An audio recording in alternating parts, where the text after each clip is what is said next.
পাক সিলিকা এই শব্দটা হয়তো প্রথমবার শুনছেন, তাই না?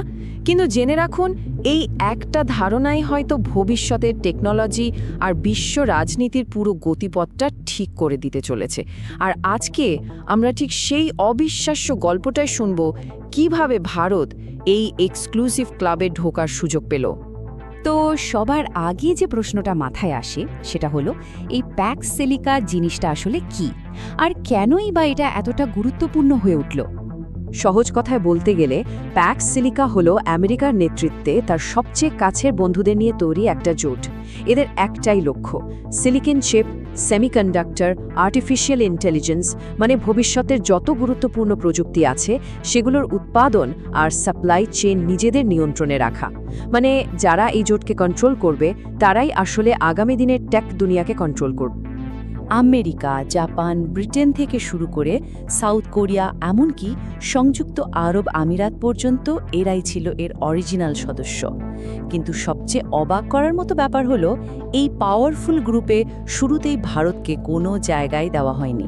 আর ঠিক এখান থেকেই কিন্তু আসল গল্পটা শুরু হচ্ছে। ভারতের প্রবেশের এই পুরো গল্পটা বুঝতে গেলে আমাদের প্রথমে আমেরিকার ভেতরের একটা দ্বন্দ্বকে বুঝতে হবে। তাদের দুটো লক্ষ্যের মধ্যে একটা অদ্ভুত টানাপোড়েন চলছিল, একটা স্বল্পমেয়াদী আর অন্যটা দীর্ঘমেয়াদী।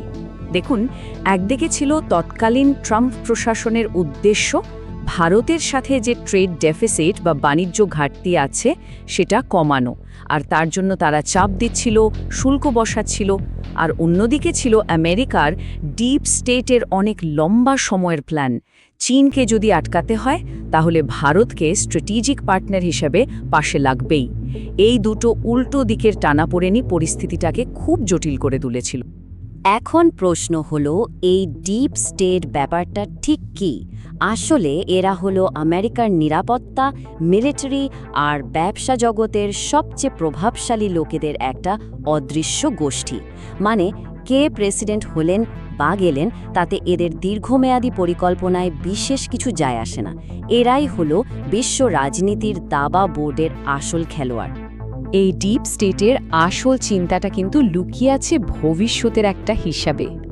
তাদের অনুমান বলছে আগামী 15 বছরের মধ্যে চীনের অর্থনীতি আমেরিকার সমান হবে, আর 25 বছরের মধ্যে তো ছাড়িয়েই যাবে। শুধু তাই নয়, 35-45 বছরের মধ্যে সামরিক শক্তিতেও চীন আমেরিকাকে টক্কর দেবে। এই সম্ভাবনাকে রুখে দেওয়াই তাদের মূল লক্ষ্য, আর সেই বড় খেলায় ভারত তাদের জন্য একটা অপরিহার্য ঘুঁটি। তো আমেরিকা যখন তার নিজের ভেতরের এই টানাপোড়েন নিয়ে ব্যস্ত, ভারত কিন্তু তখন চুপচাপ বসেছিল না।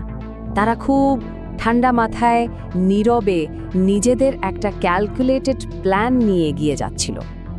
আমেরিকা ট্রেড ট্যারিফ আর কূটনৈতিক চাপের মুখে পড়েও ভারত কিন্তু সরাসরি সংঘাতে যায়নি, বরং তারা একটা অসাধারণ কৌশল নিয়েছিল, যেটাকে বলে স্ট্র্যাটেজিক পেশেন্স বা কৌশলগত ধৈর্য। এর মানে হলো একদিকে চাপটা সহ্য করা আর অন্যদিকে নিজের শক্তিটা নীরবে বাড়িয়ে চলা। আর এই শক্তি বাড়ানোর কাজটাই হচ্ছিল মেক ইন ইন্ডিয়ার মাধ্যমে। দেশের দক্ষ কর্মী, টেকনিশিয়ান, বিজ্ঞানী, ইঞ্জিনিয়ারদের কাজে লাগানো, নতুন নতুন আধুনিক ফ্যাক্টরি তৈরি করা, এক্সপোর্টের জন্য ভালো পরিকাঠামো গড়ে তোলা, এই সব কিছু দিয়ে ভারত নীরবে একটা স্বয়ংসম্পূর্ণ ইকোসিস্টেম তৈরি করছিল। লক্ষ্য একটাই, আত্মনির্ভরশীল এক প্রোডাকশন হাব হয়ে ওঠা। আর এই কৌশলের সাফল্য, এর ফল এক কথায় অসাধারণ।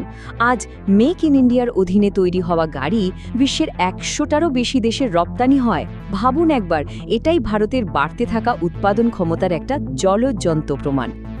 আর ঠিক এখানেই গল্পের সবচেয়ে ইন্টারেস্টিং মোড়টা আসে। ভারতের এই ধৈর্য আর ধীরে ধীরে বাড়তে থাকা শক্তি আমেরিকাকে বাধ্য করে তার পুরনো স্ট্র্যাটেজি নিয়ে নতুন করে ভাবতে। খেলাটা ঘুরে যায়। হঠাৎ করেই আমেরিকার সুরটা বদলে গেল। ভারতে নিযুক্ত তৎকালীন মার্কিন রাষ্ট্রদূতের একটা কথাই এই পরিবর্তনের ইঙ্গিত দিয়েছিল। তিনি বলেন, ভারতের যে অপরিহার্য কোনো পার্টনার নেই। ভাবা যায়, যে দেশ কিছুদিন আগেও বাণিজ্য নিয়ে চাপ দিচ্ছিল, তারাই এখন ভারতকে অপরিহার্য বলছে। তাহলে পুরো ব্যাপারটা কি দাঁড়ালো, চলুন পরপর দেখে নিই। প্রথমে আমেরিকা চাপ তৈরি করল, ভারত ধৈর্যের সাথে সেটা সামলে নিল আর নিজের শক্তি বাড়াতে থাকল। এর ফলে আমেরিকা ডিপ স্টেট বুঝতে পারল যে ভারতকে এভাবে দূরে ঠেলে দিলে তাদের চীনকে আটকানোর যে বড় প্ল্যানটা আছে সেটাই ভেস্তে যাবে। শেষ পর্যন্ত ছোটখাটো বাণিজ্য বিবাদের চেয়ে দেশের দীর্ঘমেয়াদী স্বার্থটাই বড় হয়ে উঠল, আর এভাবেই ভারতকে প্যাক্স সিলিকায় আমন্ত্রণ জানানো হলো। এটাই ছিল ভারতের চেকমেট। পরিস্থিতিটা এমন জায়গায় পৌঁছেছিল যে ভারতের কৌশলগত গুরুত্ব এবং অর্থনৈতিক ক্ষমতার কারণে তাকে এই জোটের বাইরে রাখাটা আমেরিকার জন্য আর কোনো অপশনই ছিল না। এই ঘটনার পর বিশ্ব ভূ রাজনীতির যে দাবার বোর্ডটা সেটা কিন্তু নতুন করে সাজানো হয়ে গেছে। এখন প্রশ্ন হলো, এই নতুন খেলায় ভারতের ভূমিকাটা ঠিক কী হতে চলেছে? প্যাক্স সিলিকায় ঢোকার ফলে ভারত এখন একটা দারুণ সুবিধাজনক জায়গায় দাঁড়িয়ে। একদিকে আমেরিকা চায় চীনকে আটকাতে ভারতের সাহায্য, আবার অন্যদিকে চীনও চায় না ভারতের মতো একটা বড় শক্তি পুরোপুরি আমেরিকার দিকে চলে যাক। এক কথায় ভারত এখন এই নতুন বিশ্ব ব্যবস্থায় একটা স্বাধীন এবং নির্ণায়ক শক্তি হয়ে উঠেছে। প্যাক্স সিলিকায় প্রবেশ করাটা নিঃসন্দেহে একটা বিরাট কূটনৈতিক জয়, কিন্তু আসল খেলাটা এখানেই শেষ নয়, বরং বলা ভালো এখান থেকেই শুরু। এখন সবচেয়ে বড় প্রশ্ন হলো, এই ভূ রাজনৈতিক দাবার বোর্ডে ভারতের পরবর্তী চাল কী হবে? উত্তরটা হয়তো সময়ই বলে দেবে।